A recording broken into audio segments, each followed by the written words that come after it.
Hi everyone, this is Mrs. J. We're doing a read aloud of Bud Not Buddy by Christopher Paul Curtis, and we're on chapter 13. If you're following along with me in the book, we're on page 149. The circle of men got very quiet. The younger guys looked like they wanted to laugh, but were afraid to, and the Jimmy guy and the man who must be my father were looking at me the way grown-ups do when they're getting ready to give you some bad news, or when they're trying to decide which hand they're going to smack you upside the head with. Finally, Jimmy snapped his fingers and said, "Hold on now. Is your name Bud?" He knew my name. I said, "Yes, sir." Jimmy said, "Herman, don't you see? That has something to do with that crazy telegram you got this morning." He looked back at me. "And you said you from Flint, Bud?" "Yes, sir, that's right. That's where I'm from." Herman E. Calloway said, "What in the Sam Hill is going on here? First off, don't you be coming in here accusing folks of being your father. And second off, where is your mother?" "Shucks." He said it like he didn't already know. I said, "She's dead, sir. She died 4 years ago." Herman E. Calloway said, "I am truly sorry to hear that, but it is obvious that you are a disturbed young man, and you don't have a clue who your father is. You just tell us who's looking after you now, and we'll get you sent back to wherever it is you belong." "I belong with you now, sir." Herman E. Calloway said, "Now you look here." Jimmy said, "Hold on, Herman." He seemed a lot nicer than this Calloway guy. "Bud, you gotta understand, Mr. Calloway here can't be your daddy. No how, no way, nuh-uh. I don't know what gave you that idea, but whatever, we've got to send you back to your home. Someone in Flint's got to be worried sick about you." I said, "No, sir. I don't have anybody left in Flint. That's why I came all the way out here." He said, "No one? No one at all?" I said, "No, sir." He said, "No brothers?" "No, sir." He said, No sisters?" "No, sir." "What about an auntie?" "No, sir." "No grandma?" "No, sir." Shucks, it looked like this guy was going to go over my whole family tree. But he whistled and said, "So were you living in an orphanage?" Uh-oh. I had to be careful about how I answered this. One wrong answer, and I could tell that these guys were going to give me up to the cops and give me a one-way ticket back to the home. I said, "Well, sir, I had some problems with some of the folks that were supposed to be looking after me, and after I hid their shotgun and poured water all over Todd Amos, I busted out of that shed and I had to go on the lam. And then I thought it was about time I came and met my father because it's been—" He raised up a hand to stop me. "That's fine, son, but just answer what I asked you. What orphanage were you in?" "Well, sir, I used to be in a home, and then I wasn't. And then I was with some people that were kind of mean, and then I tried to find Miss Hill, but she moved all the way to Chicago, and that was too far to walk, and—" He raised his hand again to shut me up. "Hold on, Bud. Do me a favor and go wait by that door for a minute," and he pointed to the side of the stage. I walked over and waited to see what was going to happen. I tried pushing the door open a little bit just in case I had to make a quick escape, but it was jammed tight, and I'd have to leave out the same door that I came in. The man named Jimmy and the guy who had to be my daddy started whispering. After a while, Herman E. Calloway raised his arms and said, "Hey, but don't forget this is your little red wagon. You pull it if you want it." Jimmy said, "Fair enough," and he waved me back onto the stage. "Bud," he said, "you look like you might be a little hungry, so I'll tell you what we're going to do. We're all done rehearsing, and we're about to head over to the Sweet Pea. You're invited to come along under one condition." "What, sir?" "Once you got something in your belly, you got to be straight with me. You got some explaining to do. We'll feed you, but you got to tell us the truth. Do we have a deal?" He stuck his hand out for me to shake, but I wanted to know what I was getting myself into. "What's the Sweet Pea, sir?" "Best restaurant in Grand Rapids." "Is it a deal?" I don't know how grown-ups can always tell that I'm so doggone hungry, but I sure wasn't going to turn down my very first real restaurant food. I grabbed his hand and made sure I gave it a good hard squeeze like Mama told me to do and said, "Yes, sir. Thank you, sir." He smiled. "No problem." Herman E. Calloway said, "Well, James, like I said, if he's going to be doing some explaining, it's going to be to you. I don't need to listen to this scamp's nonsense while I'm trying to digest my supper." He stuck a pipe that wasn't lit into his mouth and walked off the stage. Shucks. If my father had to be so doggone old, I was starting to wish that Lefty Lewis or this Jimmy guy were him. Herman E. Calloway seemed like he was going to be hard to get along with. The horn player said, "Little man, my name is Jimmy Wesley. You can call me Mr. Jimmy." "Yes, sir." He pointed at the younger men. "The drummer there is Doug the Thug Tennant. The sax man is Harrison Eddie Steady Patrick. The saxophone player is said, "Aw, man, it's not Eddie Steady. It's Steady Eddie. Steady Eddie Patrick." Mr. Jimmy said, "Uh-huh, and on the trombone we have Chug Doo-Doo Bug Cross, and the palest member of the band on piano is Roy Dirty Deed Breed." He shook his head and said, "Lord knows why these young musicians can't just leave perfectly good names their mama gave them alone, but for some reason they can't. Anyway, fellas, this here is Bud.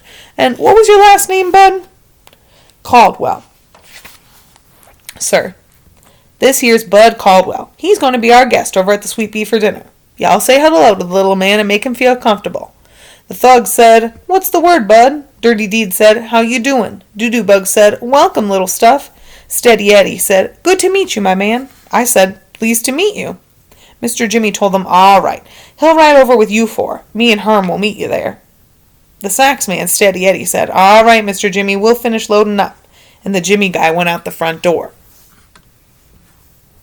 The sax man told me, "Come on, little man. If Mr. Jimmy's going to spring for your supper, the least you could do is help load the car. Grab that case over there and put it in the trunk of the Buick out back." He pointed out to a long, skinny black suitcase that had a leather handle at the top of it and said, "And be careful. That's my bread and butter in there." It must have looked confused because he told me, "It's my horn, my axe, my saxophone, the thing I make all my money with. So don't go getting Butterfingers and drop it." I said, "Oh, yes, sir."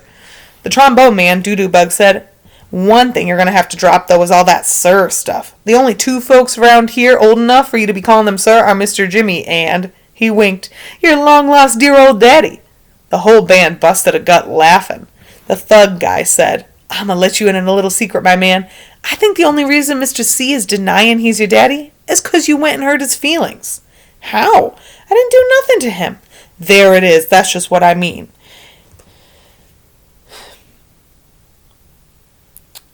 Here you are getting together for the first time, and you didn't show the man no love." He looked over at Doo-Doo Bug.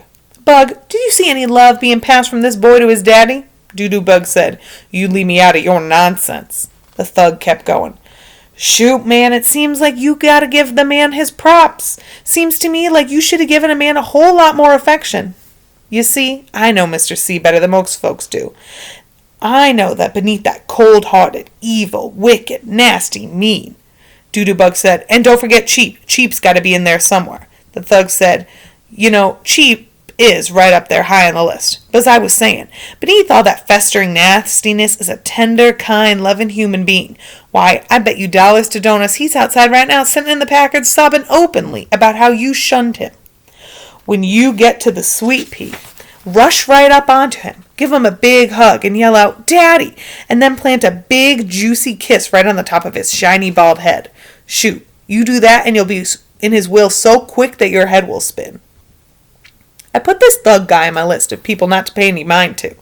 Herman E. Calloway seemed like the kind of person that would rather get bit in the behind by a snaggletooth mule than have somebody give him a kiss. Steady Eddie said, "Let's not get the little man killed before he's had a chance to eat, Thug. Son, I hope you have enough sense to let what he's telling you go into one ear and find the nearest exit. You steer clear of Mr. C for a while. He's not somebody you're going to want to toy with. And for God's sake, whatever you do, don't call him Daddy or Pop or anything. He's going to give everyone the idea that you two are kin. You hear?" These guys thought I was really dumb. I said, "Yes, sir. But it isn't just my luck to come clean across the state to find my dad, and he turns out to be an old mean coot." I slapped my hand over my mouth. I knew better than saying something like this out loud, but it just fell out of my mouth before I could swallow it down. This was Bud Caldwell's rules and things for having a funner life and making a better liar out of yourself, number 63. Rules and things number 63. Never ever say something bad about someone you don't know, especially when you're around a bunch of strangers. You can never tell who might be kin to that person or who might be a lip-flapping, big-mouthed spy. Sure enough, the drummer, the thug guy, started acting like he was writing stuff down on a piece of pretend paper. He said, "What was that? Mean old coot or old mean coot? Shoot, baby, if I drop some more info like this on Mr. C, I might be able to stay in this band longer than the last 3 drummers did. You see, kid, you ain't the only one trying to get on Mr. C's good side. This is the best drumming gig in the state, and I need to hang on to it as long as I can." I wasn't sure if the drummer guy was really a dirty dog or he was just a big teaser. Whichever way it was, I'd have to work real hard on remembering rules and things number 68. Or was it 63? Steady Eddie said, Thug, you're going to have to lay off this kid's chops. The little man's got problems enough, and he sure don't need to have you meddling with him. Let's get the car loaded. Me and... What's your name again, kid? Bud, not Buddy. Just Bud, not Buddy.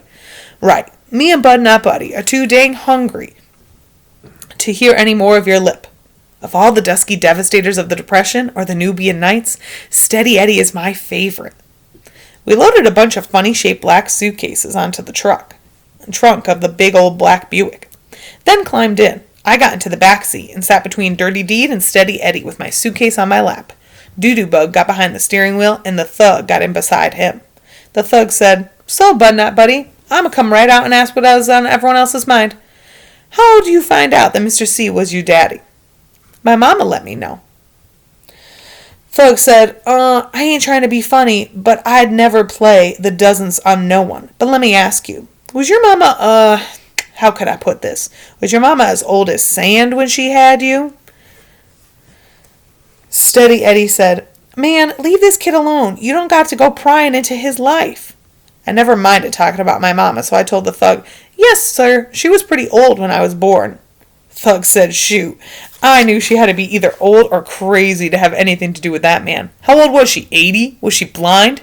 I said, "No, sir, she was old, but her eyes didn't go bad yet. She was 20 when I was born, and she was 26 when she died." That news always kills any conversation you're having with grown folks.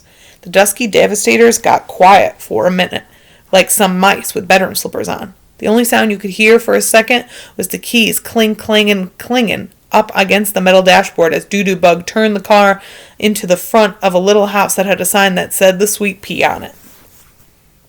The Thug said, "Things is hard all over, ain't they?" Steady Eddie said, "You're all right, little man. You're a tough little nut. I like that. Most folks your age would be bawling their eyes out if they got teased as hard as that fool drummer was teasing you. But you ain't even close to crying, are you?" I said, "No, sir. I don't know why, but my eyes just don't cry no more." Steady Eddie said, "I like that. My eyes don't cry no more. You mind if I borrow that? That sounds like a great name for a song." I said, "No, sir, I don't mind at all." He reached over and rubbed his hand over my head and said, "Yeah, you're all right, little fella. And don't you worry too much about the Thug. Mr. C changes drubbers the way most folks change their drawers. What you see in the front seat is a man on borrowed time."